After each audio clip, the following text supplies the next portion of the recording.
Paano ba pumili ng mas tama?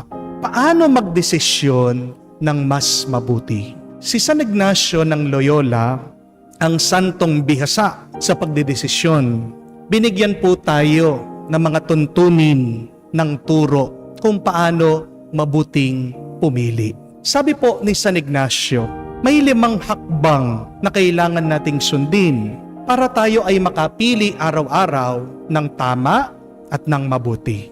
Number 1, pray. Magdasal ka. Ano ang dasal para kay San Ignacio ng Loyola? For Saint Ignatius, prayer is recognizing God's presence in all that you do. Ang sabi nga ni San Ignacio, that we should see God in all things. Ang makita natin, ang matagpuan natin ang Diyos sa lahat ng bagay. Yan ang pagdarasal. Talagang masama ang iyong mapipili kung hindi mo sinasama ang Diyos sa iyong pagdedesisyon. My dear friends, just a gentle reminder, never choose without praying. Madalas, ang batayan po ng iba sa kanilang pagpili ay yung kanilang nararamdaman. Di po ba? Many people choose based on what they feel. Ang tawag pa nga nila dyan ay gut feeling. But, just a warning. Feelings are never a good source for our decision making. Kung ang pakiramdam mo ang ginagamit mo para sa iyong pagdedesisyon, tandaan niyo po ito, magkakamali at magkakamali kayo. Dahil ang pakiramdam hindi naman nag-iisip. Kaya nga po, sa iyong mga bayarin, sa iyong mga utang, magdasal ka. Huwag ka muna magpapakamatay. Kung naiinis ka sa iyong asawa, magdasal ka. Huwag mo muna siyang aawayin. Huwag muna kayong maghihiwalay. Kung nalulungkot ka dahil namatay ang iyong minamahal, magdasal ka. Huwag mo naman papabayaan ang iyong sarili. Kung nga si Jesus, tandaan niyo po, bago siya gumawa ng malaking desisyon, palagi siyang nag-iisa, nananalangin. Dapat yan din ang ating gawin, tayong mga alagad ni Kristo. The first step to making better choices is prayer. But second, look at all sides of the issue. Ilista mo ano ba yung advantages, disadvantages ng iyong desisyon. Timbangin mo anong magiging bunga ng iyong pinipili. Mas maganda, magtanong ka dun sa mga nakaranas na, dun sa mga may karanasan na. Dahil tandaan niyo po, ang pinakamagandang guro ay karanasan. The best teacher is experience. At mas mainam, kung meron man turo ang simbahan, kailangan natin itong pakinggan diyan sa ating pinipili o sa mga bagay na kailangan nating desisyonan. Second, look at all sides of the issue. But third, imagine your final decision. Isipin mo, anong magiging bunga o epekto ng iyong desisyon? Ano ang masasabi ng iyong mga magulang, ng iyong pamilya, ng iyong mga kaibigan? Huwag niyo pong sasabihin na wala kayong pakialam sa kung anong sasabihin ng ibang tao. Dahil tandaan niyo po, nakatira tayo dito sa mundo. Ang ating mga desisyon, makakaapekto at makakaapekto yan sa iba. Tandaan niyo po that nobody is an island. Kaya nga, kung hindi ka komportable o hindi ka payapa sa iyong desisyon, ibig sabihin, hindi magandang desisyon yan. Number 4, make your choice and act. Wala pong kwenta ang ating pagdedesisyon kung hindi mo naman yan gagawin. Amen? Kung gagawin niyo po yung 3 unang hakbang, magtiwala ka, gagabayan at gagabayan ka ng Diyos. 5th and last, evaluate your choice. Pagkatapos siya pong pumili, kailangan suriin mo anong nangyari sa iyong pagdedesisyon. Paano po natin masasabi na naging mabuti ang ating desisyon? 3 tanda po. Una, pagpayapa ang nararamdaman mo. Pangalawa, pag naging mas mabuti kang tao. Pag naging mas mapagmahal ka sa iba dahil dyan sa pinili mo. At pangatlo, pag naging mas malapit ka sa Diyos. These three things, my dear friends, should measure if your decision is good or bad. Remember this. First, if you experience peace. Second, if you become a good and loving person. And third, if it help you to become closer to God, if it help you to worship God. Kung hindi ka payapa, kung nagiging mas masama kang tao, at kung nilalayo ka niyan sa Diyos, mga kapatid, sa susunod, huwag mo nang gagawin, huwag mo nang pipiliin. Amen? Mga kapatid, masasakop lang po tayo ng kaharian ng Diyos kung magiging mabuti ang ating pagkatao. Kahit naman po sa ang bayan, kahit naman po sa ang bansa. Di po ba? Kailangan pa rin nung nakatira ng ID o birth certificate para masabi mo na siya ay mamamayan nung bayan o bansang yon. At ano po ba yung ID natin? Ano ba yung birth certificate natin para masabi natin na tayo ay mga mamamayan ng langit, ng kaharian ng Diyos? Ang ating mabuting pagkatao na nakaugat sa ating pananampalataya sa Diyos. Do you want to be recognized as a part of God's kingdom? Then you should have a good character. And that good character is rooted in a faith in God, in Jesus, His Son. At paano po natin gagawing mas mabuti ang ating pagkatao? Nagdidepende yan sa pinipili natin araw-araw. Because remember, you are what you choose.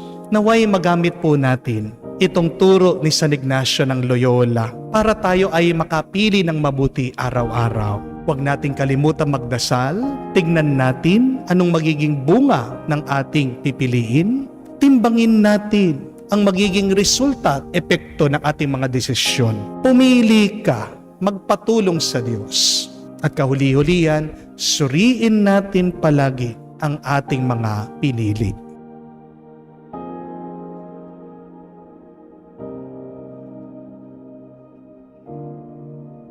We have 4 choices to deal with pain and sickness. May 4 tayong pwedeng piliing gawin pag tayo ay nasasaktan, pag tayo ay may sakit, pag tayo ay nahihirapan. What are these 4 choices? First, you can choose to curse your pain. Second, you can choose to nurse your pain. Third, you can choose to rehearse the pain. But lastly, you can choose to reverse the pain. Ano ang pipiliin natin? Sana pumili tayo ng mabuti.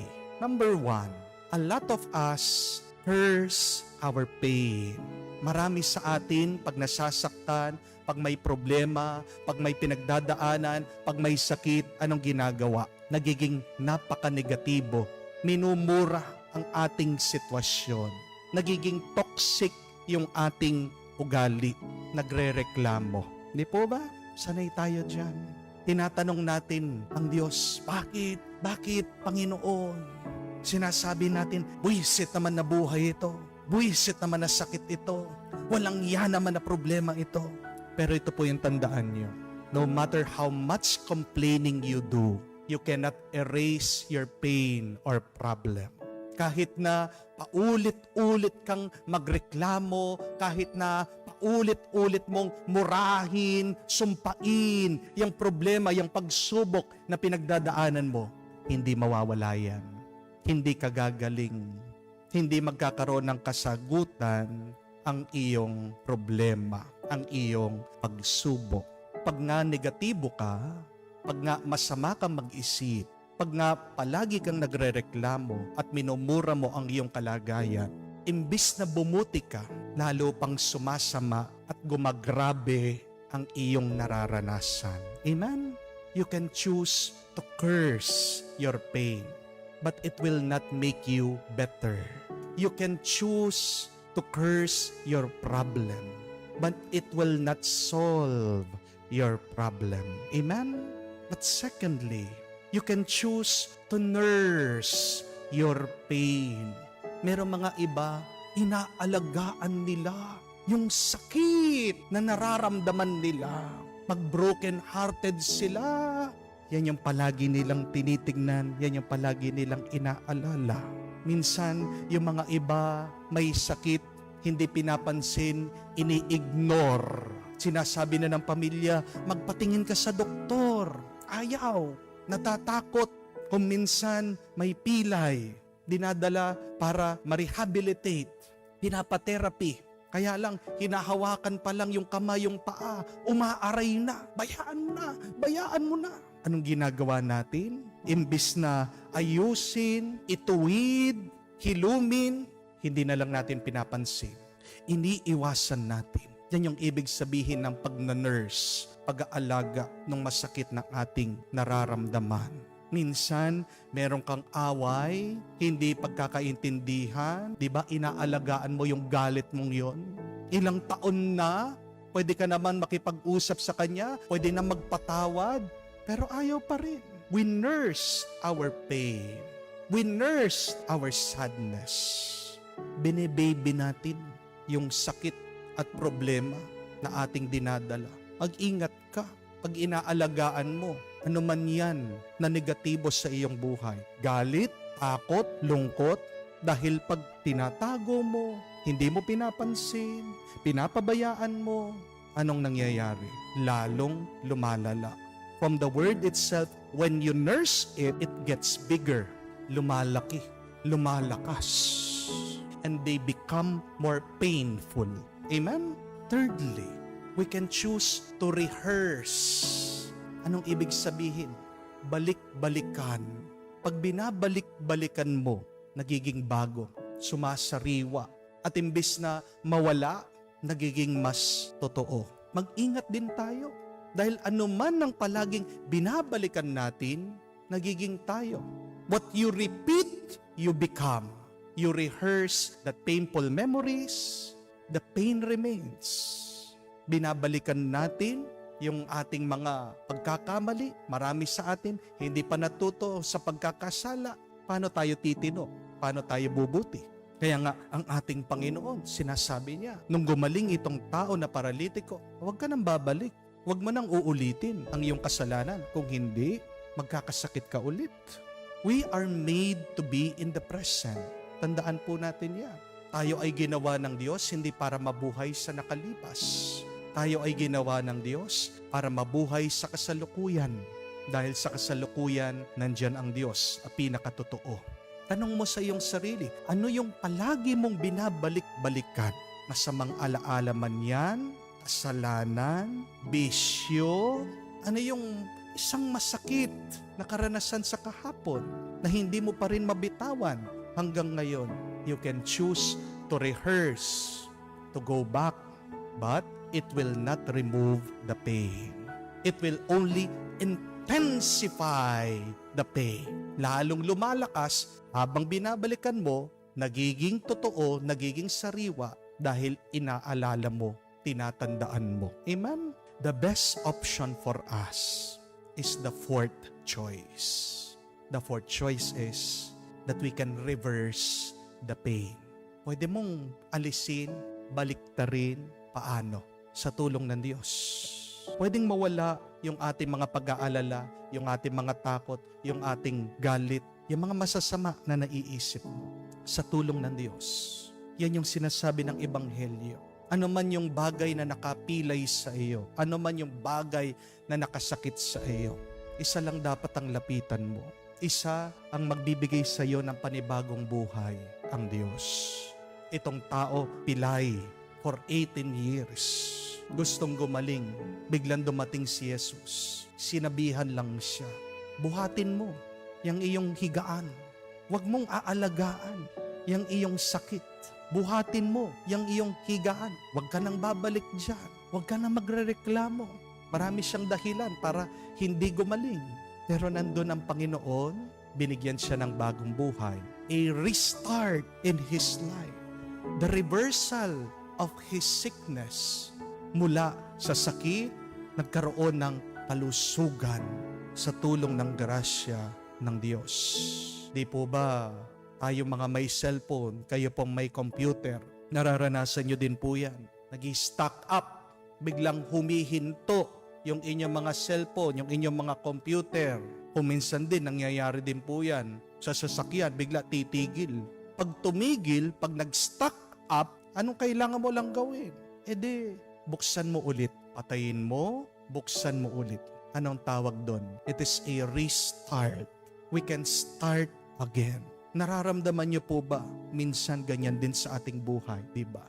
Na parang tumigil na lang yung ating buhay. Wala kang magawa dahil may sakit ka.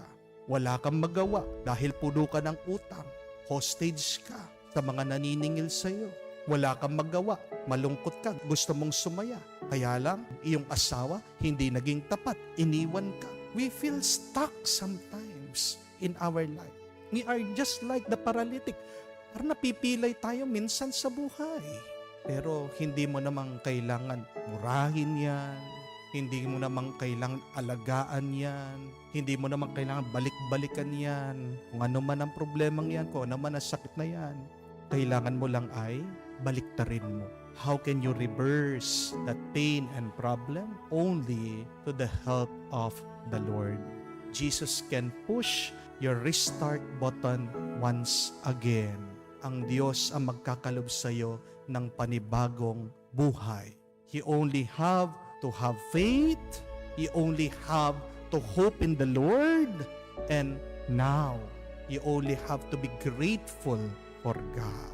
Maniwala ka. Ano man yung sakit ng iyong mararamdaman, mawawala yan sa tulong ng grasya at awa ng Diyos.